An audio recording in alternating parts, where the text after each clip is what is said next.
খড়দহবাসী এক ভক্তের জীবনে ঘটল তারামায়ের অলৌকিক আশীর্বাদ। অধ্যয়ের বাসিন্দা রূপা দত্তের জীবনে ঘটে গেল এক আশ্চর্য ঘটনা। অনেকদিন ধরে সে চাকরির সন্ধানে ছিল, কিন্তু কোনো কাজই সঠিক হচ্ছিল না।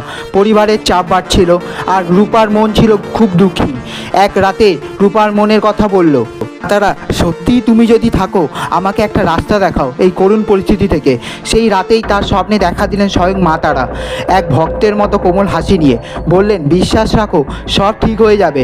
পরের দিন হঠাৎ এক সরকারি অফিস থেকে রূপার কাছে চাকরির জন্য ফোন আসে। চাকরির রেজাল্টের জন্য বহুদিন ধরে সে অপেক্ষা করছিল।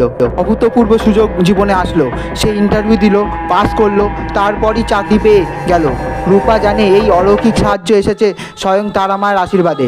তাই প্রতিদিন ভোরে সে তারামার নাম নিয়ে শুরু করে দিন, আর বিশ্বাস করে যে তার জীবনে ভালো খবর আসতেই থাকবে। আরও বলেন, আমার তারামা নিজে এসেছিলেন, আমার জীবন ফিরিয়ে দিয়েছেন। আপনারও কি জীবনে এমন কোনো অলৌকিক ঘটনা ঘটেছে? অবশ্যই কমেন্টে জানাবেন। চ্যানেলটি সাবস্ক্রাইব করে রাখুন এরকম আরও ভিডিও দেখার জন্য। সবাই বলুন, জয় মা তারার জয়।